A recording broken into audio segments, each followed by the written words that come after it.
महाराजा सूरजमल ब्रज विश्वविद्यालय भरतपुर के BA भाग द्वितीय वर्ष के द्वितीय प्रश्न पत्र के सभी विद्यार्थियों को मेरा नमस्कार।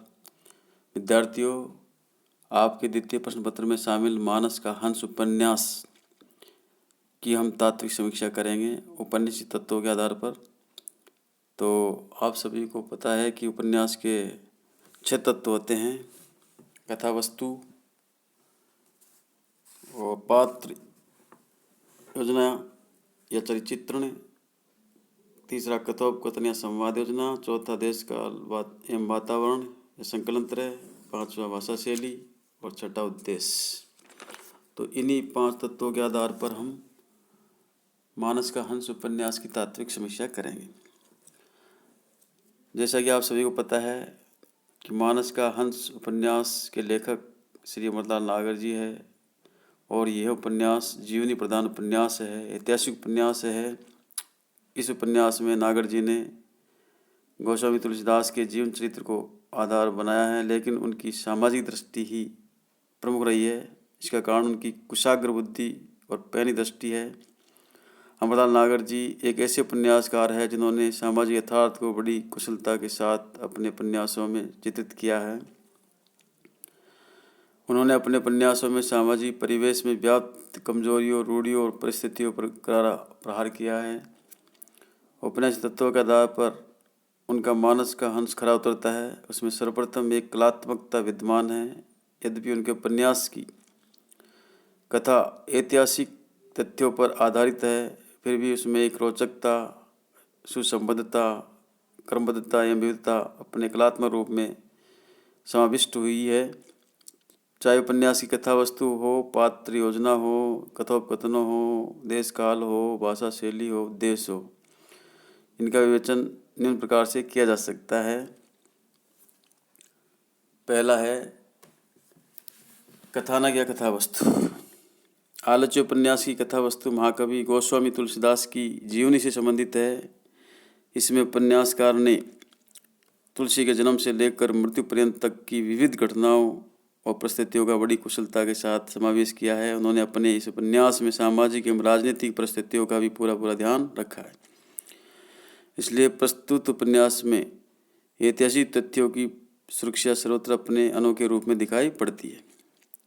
उसके घटना संयोजन में अमरलाल नागर ने अपनी कलात्मक कुशलता का परिचय दिया है, जिससे घटनाओं में अंतः संबद्धता व प्रबंधात्मकता, चरित्रोद्घाटन की क्षमता, देश काल व वातावरण की अनुकूलता, कथागति का सामर्थ्य,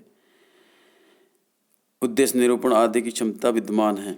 इसलिए संपूर्ण वर्णित घटनाएं पाठक को सहज रूप में अपनी ओर आकर्षित करती हैं। प्रस्तुत उपन्यास की कथा वस्तु जीवन के विविध रूपों पर पूर्ण रूप में प्रकाश डालने में खरी उतरती है। उपन्यासकार अमरलाल नागर ने तुलसी के जीवन की संघर्षमयी परिस्थितियों का इतनी कुशलता के साथ चित्रण किया है कि वे यथार्थ के आधार पर धार्मिक मान्यता के अनुरूप प्रतीत होने लगती है। इसलिए प्रस्तुत उपन्यास का वस्तु विधान विन्यास की दृष्टि से अत्यंत सुगठित, रोचक और भावपूर्ण है। दूसरा उपन्यास का तत्व है पात्र योजना या चरित्र चित्रण। मानस का हंस उपन्यास के पात्र कथा वस्तु का विकास करने में सहायक है। इस उपन्यास में नायक के रूप में गोस्वामी तुलसीदास का चरित्र अंकित किया गया है, जो सभी दृष्टियों से अपने आप में पूर्ण और प्रेरणादायी है।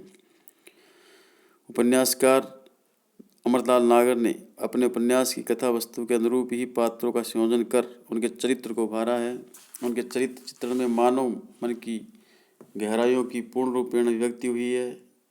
मानस का हंस उपन्यास में गोस्वामी तुलसीदास, रत्नावली, गंगेश्वर, टोडर, राजा भगत, बटेश्वर, गंगाराम और कैलाश आदि प्रमुख पात्रों के चरित्र अत्यंत सजीव, आकर्षक और मनोवैज्ञानिक पृष्ठभूमि पर आधारित है।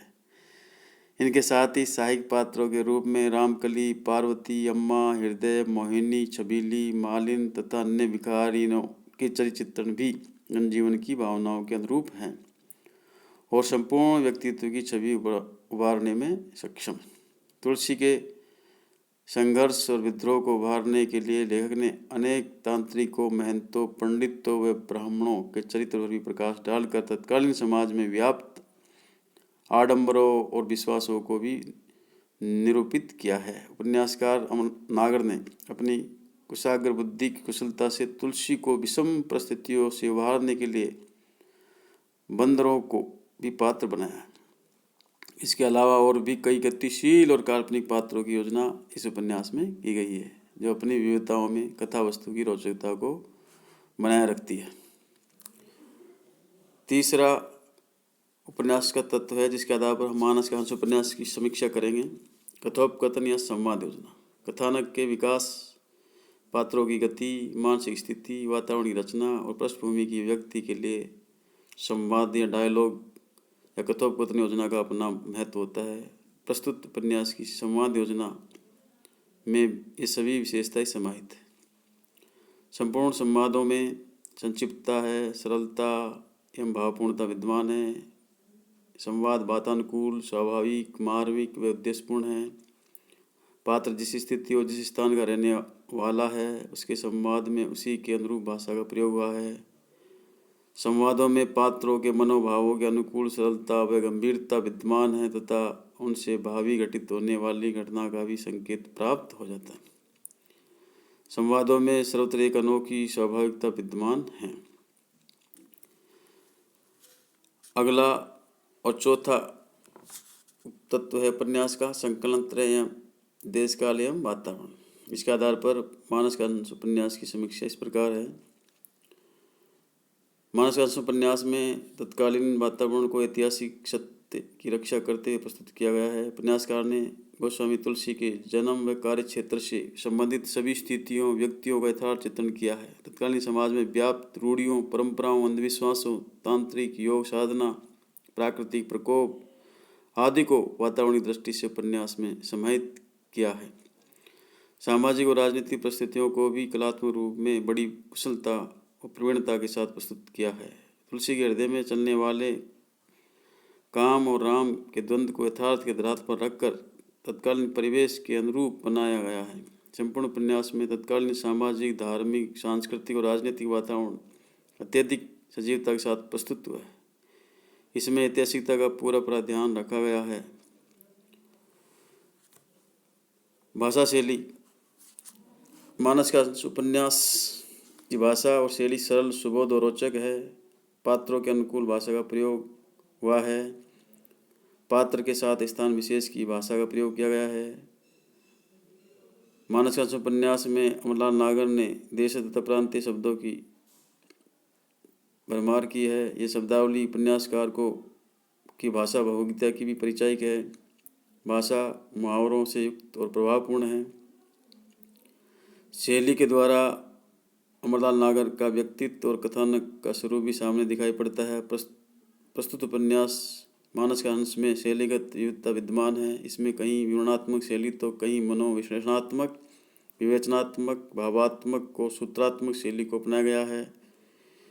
शैली में चित्रोपमेयता है, उपमान का सार्थक प्रयोग है। उसमें रोचकता, नाटकीयता एवं स्वाभाविकता विद्यमान है।